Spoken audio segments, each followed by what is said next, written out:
আসসালামু আলাইকুম। আরবিডি নিউজের সর্বশেষ আন্তর্জাতিক সংবাদে সবাইকে আমন্ত্রণ জানাচ্ছি। সঙ্গে আছি আমি রাজীব। প্রথমেই জেনে নেওয়া যাক কী থাকছে এখনকার সংবাদে।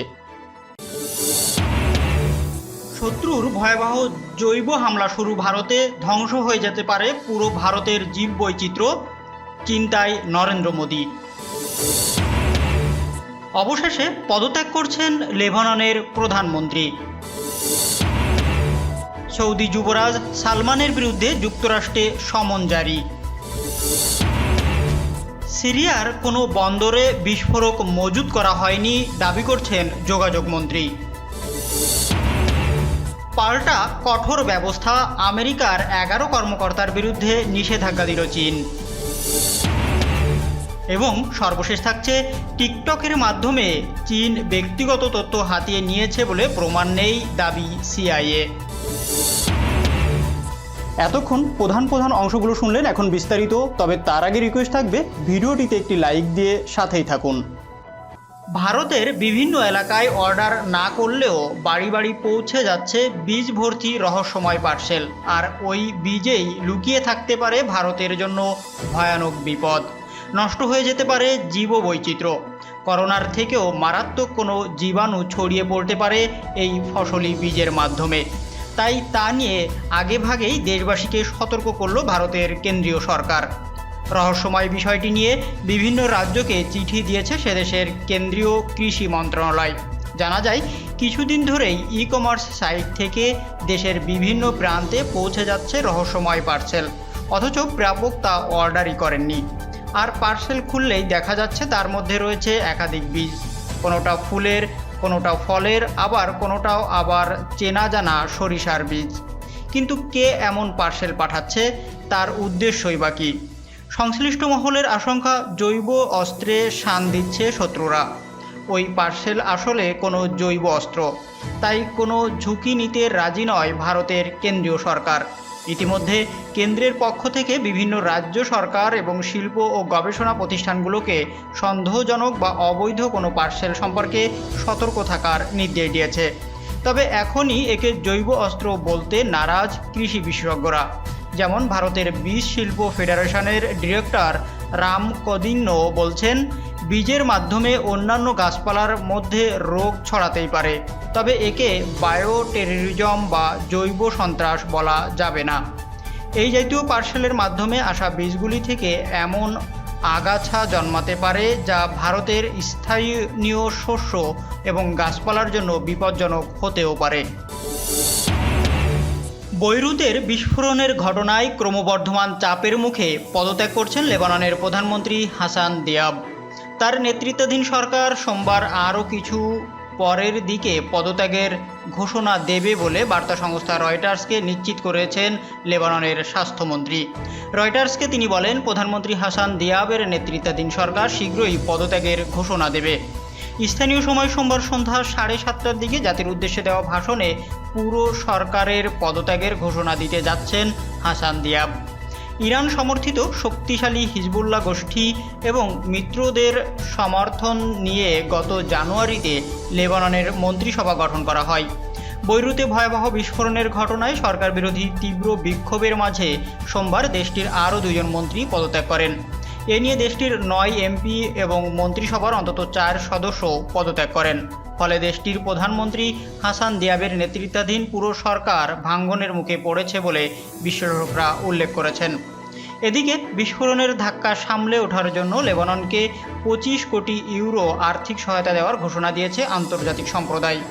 গত 4ই আগস্টের বিস্ফোরণে নিহতের সংখ্যা বেড়ে 220 জনে দাঁড়িয়েছে এবং এখনও নিখোঁজ 110 জন। এতে আহত হয়েছে আরও 6000-এরও বেশি মানুষ।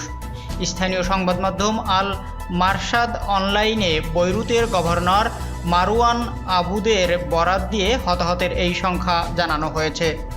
বিপজ্জনক রাসায়নিক উপাদানের ঘনবসতিপূর্ণ রাজধানী বৈরুতের পাশে মজুদের সঙ্গে রাজনৈতিক এলিটদের দুর্নীতি, সরকারের অবহেলা এবং অব্যবস্থাপনাকে দায়ী করছে অনেক লেবানিজ।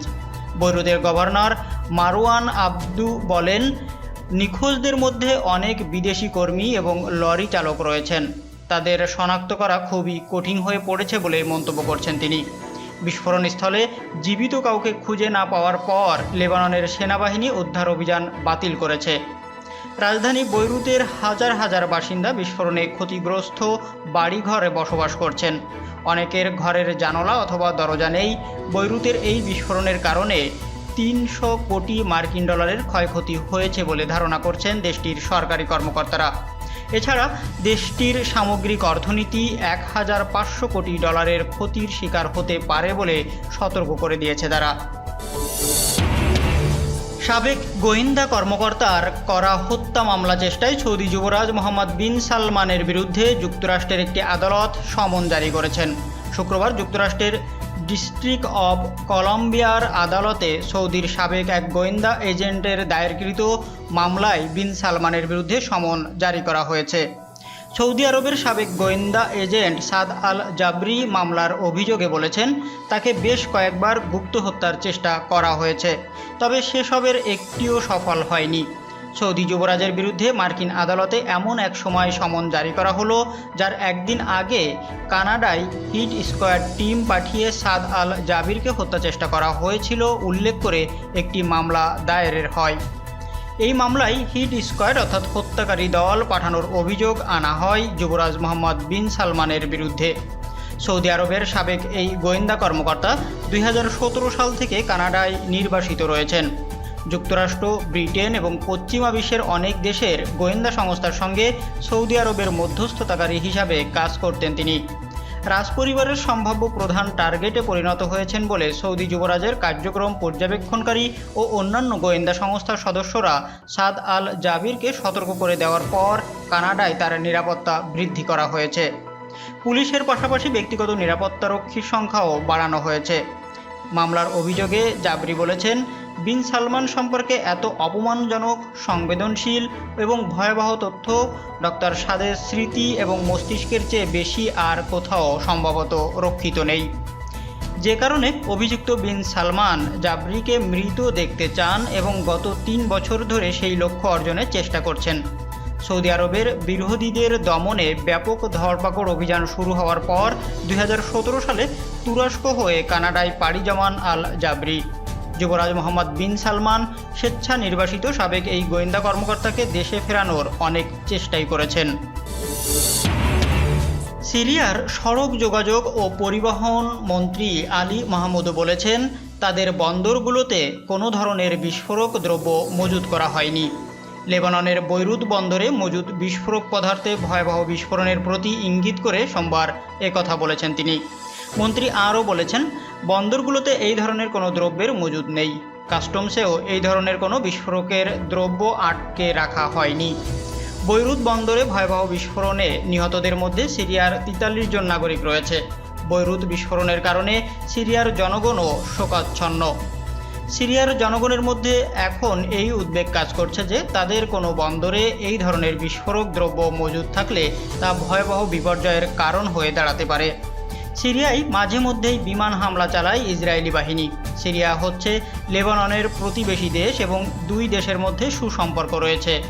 সিরিয়ার সন্ত্রাস বিরোধী অভিযানে লেবাননের ইসলামী প্রতিরোধ আন্দোলন হিজবুল্লাহ সহযোগিতা করছে। লেবাননের স্বাস্থ্য মন্ত্রণালয় জানিয়েছে, বৈরুত বন্দরে ভয়াবহ বিস্ফোরণে এ পর্যন্ত অনেক মানুষ নিহত হয়েছে এবং 6000-এরও বেশি ব্যক্তি আহত হয়েছেন। আমেরিকার 11 জন সরকারি কর্মকর্তার বিরুদ্ধে নিষেধাজ্ঞা আরোপ করেছে চীন। হংকংয়ের ব্যাপারে গত জুন মাসে চীন যে নিরাপত্তা আইন পাশ করেছে তার বিরোধিতা করে সেখানকার নেতা ক্যারি ল্যাম সহ কয়েকজন কর্মকর্তার বিরুদ্ধে মার্কিন সরকার নিষেধাজ্ঞা আরোপ করার পর চীন এই ব্যবস্থা নিল। মার্কিন কর্মকর্তাদের উপর নিষেধাজ্ঞা আরোপের বিষয়ে চীনা পররাষ্ট্র মন্ত্রণালয়ের মুখপাত্র ঝাও লিয়ং সোমবার নিয়মিত সংবাদ ব্রিফিংয়ে বলেন, হংকং সংশ্লিষ্ট ইস্যুতে খুব বাজে আচরণ করার কারণে কয়েকজনের বিরুদ্ধে নিষেধাজ্ঞা আরোপ করার সিদ্ধান্ত নেওয়া হয়েছে। তবে তিনি পরিষ্কার করে বলেননি যে মার্কিন কর্মকর্তাদের বিরুদ্ধে কোন ধরনের নিষেধাজ্ঞা কার্যকর করা হবে। ঝাও লিয়ং আরও বলেন, নিষেধাজ্ঞার তালিকায় রয়েছে Republican senator Ted Cruz, Marco Rubio, human rights ওয়াচের পরিচালক কেনেথ রোথ এবং ন্যাশনাল এন্ডাউমেন্ট ফর ডেমোক্রেসি সভাপতি কার্ল জ্যাশম্যান।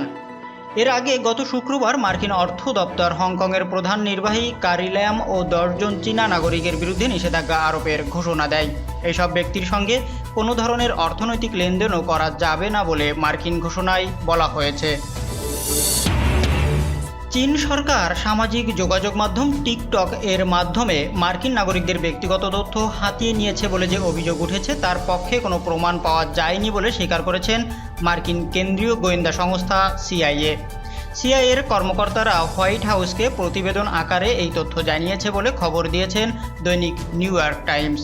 এতে বলা হয়েছে, চীন সরকার টিকটকের কাছ থেকে ব্যক্তিগত তথ্য হাতিয়ে নেওয়ার চেষ্টা করেছে বলে কোনো প্রমাণ পাওয়া যায়নি। এমন সময় এই খবর প্রকাশিত হলো যখন মার্কিন কর্মকর্তারা নিরাপত্তাগত উদ্বেগকে অজুহাত হিসাবে ব্যবহার করে আমেরিকা থেকে চীনা কোম্পানিগুলোকে বের করে দেওয়া অথবা এগুলোর তৎপরতাকে সীমিত করে ফেলার চেষ্টা করছেন।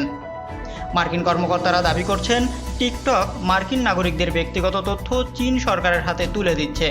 তবে টিকটকের পক্ষ থেকে এতদিন এই দাবি কঠোর ভাষায় প্রত্যাখ্যান করা হচ্ছিল।